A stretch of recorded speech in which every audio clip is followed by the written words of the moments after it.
तो नमस्कार दोस्तों, फिर से एक बार आपका सबका स्वागत है पोलार्ड सर इस यूट्यूब चैनल पे। तो आज बहुत से दोस्त मेरे पूछेंगे कि अरे आप तो हिंदी में क्यों आज के शूटिंग कर रहे हैं। तो इसका रीज़न है कि बहुत से जो दोस्त लोग हैं उन्होंने कमेंट किया है कि जो आप सेंट्रल गवर्नमेंट के जो जॉब करेंगे, जो जॉब रहेंगे सेंट्रल गवर्नमेंट के, तो वो ज़रा हिंदी में आप एक्सप्लेन करके बताइए। तो इस हिंदी में कोशिश कर रहा हूँ, कुछ गलत होगा या कुछ रहेगा तो थोड़ा एडजस्ट कर लो।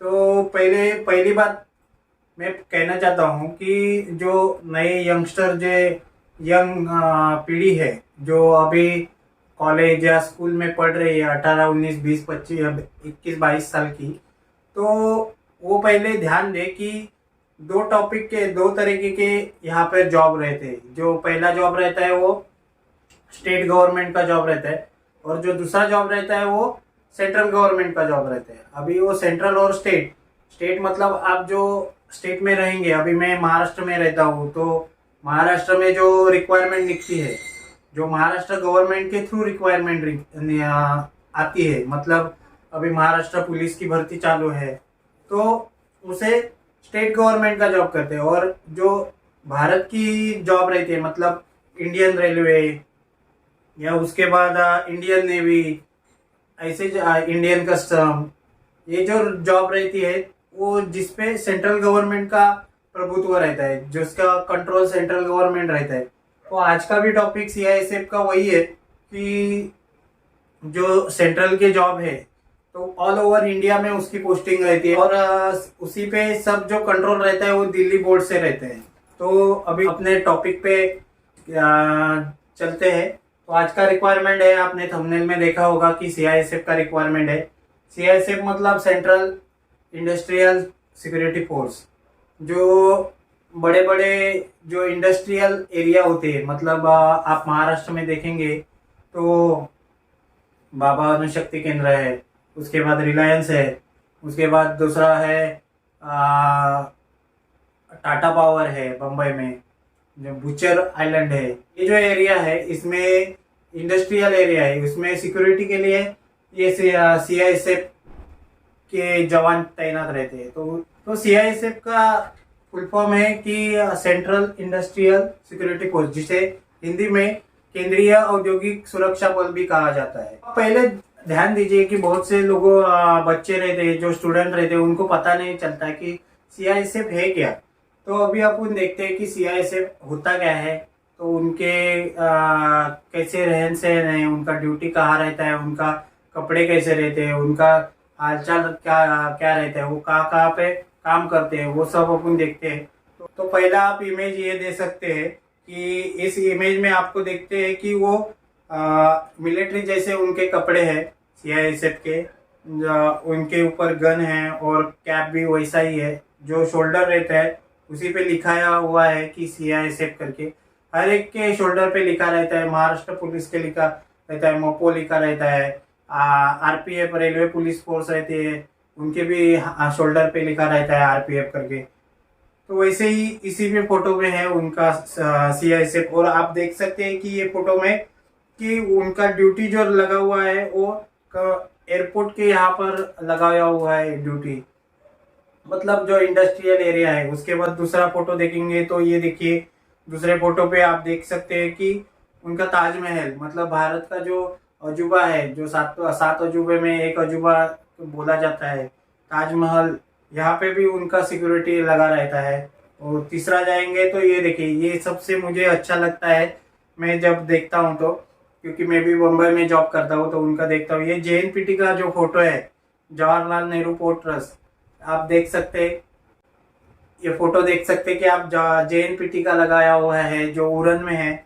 यहाँ पे उनका सीआईएसएफ का बोट है, स्पीड बोट जो दे रहा है दिखता है। उधर 3 जवान आपको दिखेंगे जो पेट्रोलिंग करते हैं, इसको पेट्रोलिंग करते हैं बोट, जो जेएनपीटी है। और उसके बाजू में जो बीआरसी है, बाबा अणुशक्ति केंद्र जो है, वहाँ पे भी रहते हैं। और बुचर आइलैंड जो है, जो आपका अपना बाहर से क्रूड ऑयल तेल आता है, और बुचर आइलैंड पे उतर के बाद में सब सप्लाई होता है, उधर भी रहते हैं वो जो पानी में, इसीलिए उनको पानी में ड्यूटी रहता है। आप देख सकते हैं ये फोटो में कि 3 जवान खड़े हैं बाजू में। अपना जो बाहर से माल आता है आउट ऑफ कंट्री से, जो कंटेनर रहते हैं उसी का दिखाया हुआ है। तो अगली फोटो में जाएंगे। ये देखो, ये क्लोज में दिखाया हुआ है। ये पीछे की तरफ से है उनका सीआईएसएफ का बोट, और आगे की तरफ आपको बड़ा शिप दिखेगा, उस पे कंटेनर लदे, कंटेनर है सब। और यहाँ पे जो मशीनरी है जो उतारती है उस कंटेनर को। उसके बाद आगे जाएंगे, ये देखिए आप, और दिखाया हुआ है ये यहाँ भी रहते हैं। ये माझगांव डॉक का एरिया है, जो सबसे बड़ा आशिया का 2 नंबर का क्रेन है, यही दिखाया हुआ है माझगांव डॉक, जो बम्बई में स्थित है। इधर भी उनका सिक्योरिटी रहता है सीआईएसएफ का, इधर भी ड्यूटी रहता है। या महाराष्ट्र में आपका ड्यूटी रहेगा तो इधर आपके लिए बहुत से अपॉर्चुनिटी है। अभी तो जॉब कम है, तो आप यही फॉर्म भरिए। तो अभी चलिए आगे चलते हैं और आगे देखते हैं। पोस्ट है आज देखेंगे अभी 787, मतलब 787 है। एक कम होता तो 786 हो जाता का, मतलब तो आपको मालूम है, तो का बताने की कुछ जरूरत नहीं है। तो इसके बाद अपन देखते हैं इसकी लास्ट डेट क्या है। तो इसकी लास्ट डेट है कि 20 तारीख है दिसंबर की, ये महीने की लास्ट तारीख 20 तारीख तक आप फॉर्म ऑनलाइन भर सकते हो और उसके बाद आप पेमेंट कर सकते हो। तो अभी अपन देखते हैं कि ऑनलाइन जाके कि इसका जो पीडीएफ फाइल है उसमें उन्होंने क्या क्या रिक्वायरमेंट दी है।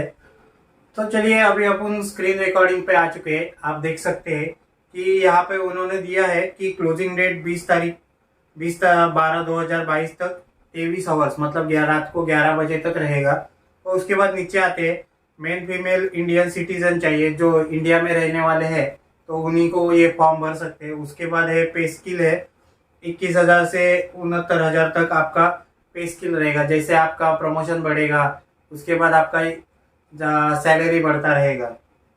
तो नीचे जाते हैं, नीचे जाने पर आपको दिखता है कि पहला 1.1 में कि ऑनलाइन आपको भरना है ये।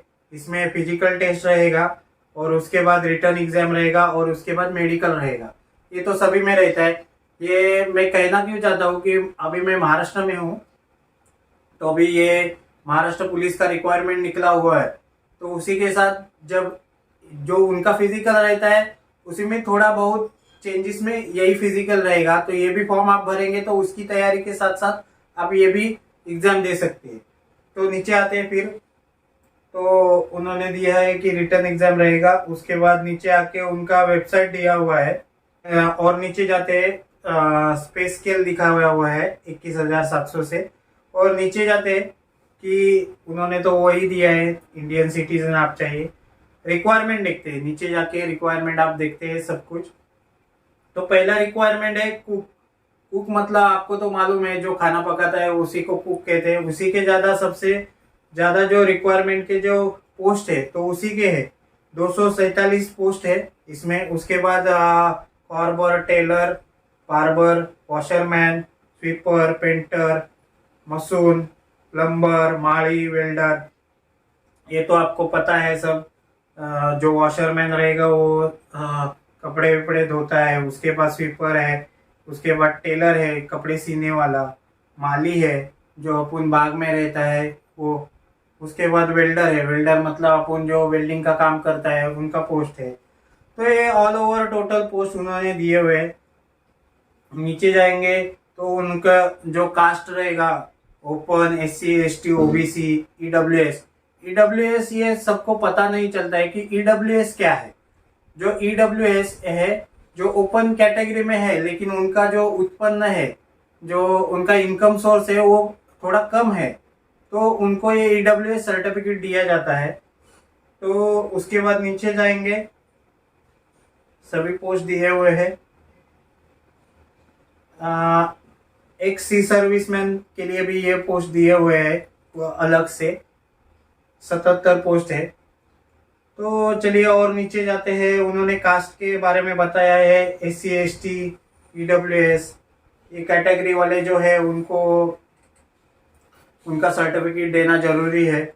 उसके बाद और नीचे जाएंगे तो डोमेशियल सर्टिफिकेट दिखाया हुआ है। जो आप इंडियन सिटीजन रहेंगे, डोमेशियल सर्टिफिकेट मतलब आप जो यहाँ पे रहते हैं स्टेट में या इंडिया में रहते हैं तो उसका डोमेशियल रहवासी दाखला, जो मराठी में कहते हैं रहवासी दाखला दिया जाता है।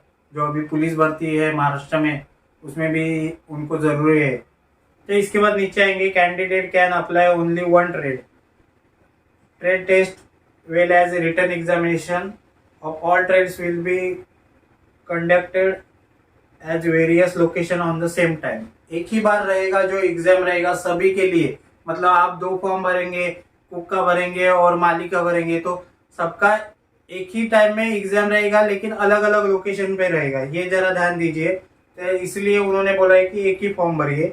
उसके बाद नीचे आएंगे तो और नीचे जाएंगे, एजुकेशन क्वालिफिकेशन दिखाया हुआ है जो सबके लिए है कि आपको 10वीं पास कंपलसरी है।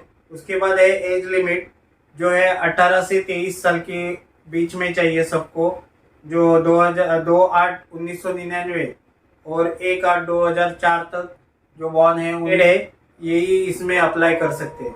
तो और नीचे जाएंगे, ये ओपन के लिए दिखाया हुआ है, ये फिजिकल जो आपका रिक्वायरमेंट है वही दिखाया हुआ है। जो हाइट है आपका वो 170 सेंटीमीटर होनी चाहिए, जो हाइट है 170 सेंटीमीटर। उसके बाद जो फीमेल है उनको 157 मतलब 157 सेंटीमीटर का रिक्वायरमेंट है। और उसके बाद नीचे आएंगे, जो ऊपर के है मतलब कैंडिडेट सिक्किम है, नागालैंड, अरुणाचल प्रदेश, मिजोरम, त्रिपुरा, यहाँ पे है तो उनको 165 सेंटीमीटर का रिक्वायरमेंट चाहिए। और लेडीज है जो 155 सेंटीमीटर, यहाँ पे उनको थोड़ा कंसेशन दिया हुआ है। बाकी सबको जो नीचे के है महाराष्ट्र से नीचे तमिलनाडु चेन्नई तक, तो उनको कोई हाइट में कंसेशन दिया हुआ नहीं है। तो और नीचे जाएंगे, वेट का तो कुछ नहीं। उसके बाद मेडिकल फिटनेस है। तो और उसके बाद नीचे जाएंगे तो एक्समैन का पूरा रिक्वायरमेंट है, जो आप नेवी में या मिलिट्री से जो आए हुए हैं उनके लिए है। तो यहाँ पे दे सकते हैं कि उन्होंने दिखाया हुआ है कि कैंडिडेट कहाँ कहाँ अप्लाई कर सकता है। आप यहाँ पे ध्यान देंगे तो उन्होंने हर सेक्टर दिया हुआ है, जिसमें जो है northern sector, NCR sector, western centre, central sector ऐसे दिए हुए हैं। उसमें अलग अलग स्टेट है, जो नॉर्दर्न है मतलब ऊपर के है, जो उत्तर के है छत्तीसगढ़, हरियाणा, हिमाचल प्रदेश, जम्मू कश्मीर, पंजाब, राजस्थान, ये ऊपर के है। उसमें उसके थोड़ा नीचे आता है एनसीआर मतलब जो अपना दिल्ली स्टेट है, दिल्ली है। उसके बाद उत्तर प्रदेश है, यूपी है, उत्तराखंड है। उसके बाद आता है वेस्टर्न सेक्टर मतलब अपना से हमारा सेक्टर जो महाराष्ट्र है, दादरा नगर हवेली है और गुजरात है। उसके बाद छत्तीसगढ़, छत्तीसगढ़, मध्य प्रदेश सेंट्रल सेक्टर में आते। ऐसे ही आप नीचे जाके देखेंगे तो हर सेक्टर में आप जहाँ पोस्टिंग के लिए अप्लाई करेंगे, मतलब वेस्टर्न में करेंगे तो मुंबई में आएंगे। अब ये और नीचे जाते हैं तो उन्होंने अपलोडिंग दिखाया हुआ है। ये सबसे छोटे छोटे जो पॉइंट रहते हैं जो ध्यान नहीं देता है और वही उसी में गलती हो जाती है। यही मैं अपने जो कैंडिडेट रहते हैं उनको बताना चाहता हूँ, जो छोटे छोटे मिस्टेक है वो आप मत करिए, उसके वजह से आपका फॉर्म रिजेक्ट हो जाएगा। यहाँ पे आप देख सकते हैं कि उन्होंने पूरा बोला है कि अपलोड सिग्नेचर और अपलोड डॉक्यूमेंट, उसके पहले ऊपर है अपलोड फोटोग्राफ। ये सबसे महत्व का मुद्दा है कि उन्होंने बोला है कि 20 KB और 50 KB के बीच में आपका फोटो होना चाहिए, जेपीजी फॉर्मेट में, जेपीईजी फॉर्मेट में होना चाहिए। और इमेज का फोटो है वो 3.5 सेंटीमीटर और 4.5 सेंटीमीटर हाइट होनी चाहिए। और उसके ऊपर वो जो आप फोटो डालेंगे उसका डेट आना चाहिए, ये सबसे अच्छा ये है। तो उन्होंने देखा है कि बोला है कि application without the date printed on the photograph will be rejected. मतलब आपका जो फोटोग्राफ है उसमें ऊपर डेट मेंशन होनी चाहिए, नहीं तो आपका फॉर्म रिजेक्ट हो सकता है। यही जो मेन पोस्ट रहता है या जो मेन पॉइंट रहता है। बहुत से कैंडिडेट या दोस्तों ने मेरे को बोला है कि हमको एडमिट कार्ड नहीं आता और उनका फॉर्म रिजेक्ट हो जाता है। 2-3 दोस्तों ने, मैंने आरटीआई भी उन्होंने डाला कि हमारा फॉर्म रिजेक्ट क्यों हुआ है। इसी का कारण है कि रिजेक्ट होने का, तो 2-3 दोस्तों ने आरटीआई भी डाला है, तो उनको रिजेक्ट होने का कारण यही है कि जो फोटो रहते हैं उसका बैकग्राउंड रहता है, कभी कभी उनको व्हाइट बैकग्राउंड में फोटो चाहिए रहते, तो वो नहीं डालते और टी शर्ट पे डालते हैं। अपन शर्ट पे, वो उनको चाहिए होता है शर्ट पे, तो टी शर्ट पे डालते हैं। यही सबसे गलती करते हैं और उसके बाद उनको एडमिट कार्ड नहीं आता। तो लास्ट डेट दिया हुआ है 20/12/2020 को 23 बजे तक, और ज़्यादा उन्होंने एप्लीकेशन फी दी है 100 रुपया। तो ज़्यादा कुछ बताने का ज़रूरत नहीं है, तो यही है, आप फॉर्म भरिए, आपको पीडीएफ मिलेगा, तो उसी पे ध्यान दीजिए। और ये जो रिक्वायरमेंट है उसका फॉर्म कैसे ऑनलाइन भरेंगे ये भी मैं नेक्स्ट वीडियो में डालूंगा, नहीं तो ये वीडियो बहुत लंबा होता जाएगा और इसी में देखने के लिए मज़ा नहीं आएगा। तो जितना मुझे जानकारी मिला है मैंने बताने का कोशिश किया है। तो आप जरूरी है फॉर्म भरिए, और ध्यान दीजिए कि यहाँ पे नौकरी के बहुत बहुत सोर्सेस रहते हैं, लेकिन वो अपन को पता नहीं चलते और अपन टाइम ऐसे ही वेस्टेज कर देते हैं। लेकिन एक ध्यान रखिए कि टाइम जो बीतता है वो वापस नहीं आता है, और आप जब नौकरी में नहीं रहेंगे तो आपको कोई पूछेगा नहीं। जो रोज का काम करता है, मगजमारी करता है, तो उनको कोई नहीं पूछता। लेकिन आप जब अधिकारी या आप बड़े होके एक गवर्नमेंट ऑफिसर करके जाओगे तो आपको बहुत सम्मान मिलेगा। आप इसीलिए यहाँ पे भी ट्राई कीजिए, और रिक्वायरमेंट है अलग अलग रहेंगे, वो मैं लेकर आऊँगा। वीडियो आपको अच्छा लगा तो आप सब्सक्राइब कीजिए, और मैं वीडियो में लेके आऊँगा इसके बाद। तो थैंक यू, चलिए धन्यवाद।